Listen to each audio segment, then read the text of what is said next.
for the classic movie fan. See you in December.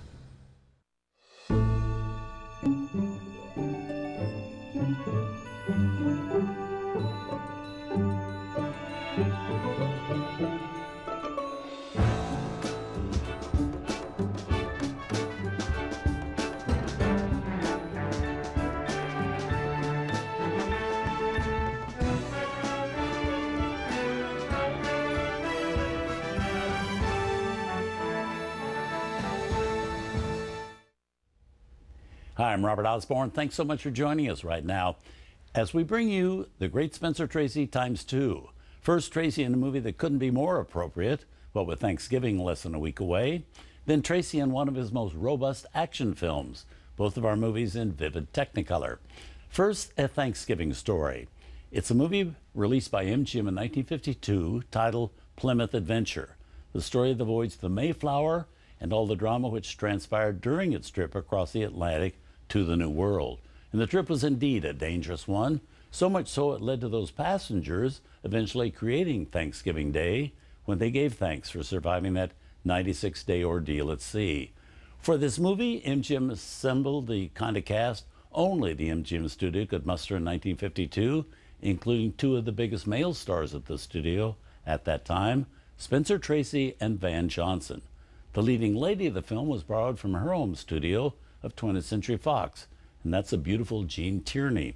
Now, according to a recent and well-researched biography of Tracy by James Curtis, during the filming of this movie, Tracy became quite smitten by Jean Tierney, as were most of the men who ever met her, including Prince Ali Khan, the great designer Oleg Cassini, who she later married, and a young JFK in the days before Jackie. John Kennedy actually wanted to marry Jean Tierney.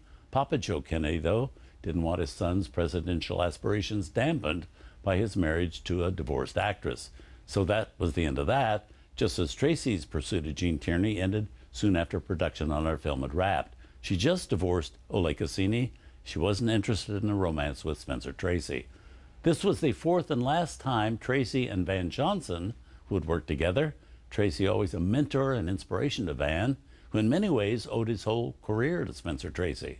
When Van was just starting out in pictures, he had a great part in Tracy's 1943 film, A Guy Named Joe. But in mid-production, Van was badly injured in a car accident.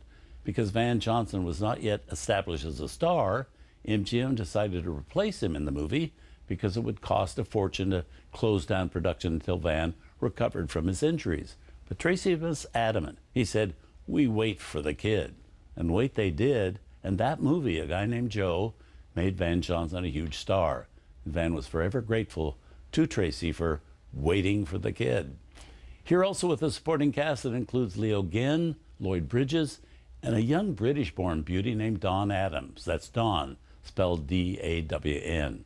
So here's a major undertaking for MGM at the time, the Academy Award winner for Best Special Effects in 1952, and the last film directed by the great Clarence Brown.